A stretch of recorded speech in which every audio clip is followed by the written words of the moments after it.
Naririto na naman po tayo sa isa na namang kwento mula sa sementadong kalsada.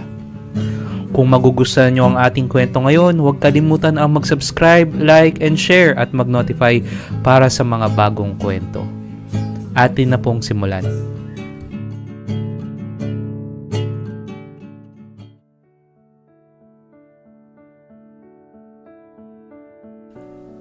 Sa isang maliit na baryo sa probinsya, namumuhay ng simpleng buhay ang isang binata na nagngangalang Diego.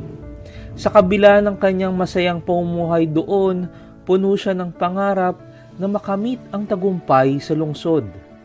Isang araw, nagsimula siyang maglakbay patungo sa lungsod upang hanapin ang pagkakataon na matagal na niyang minimithi. Pagdating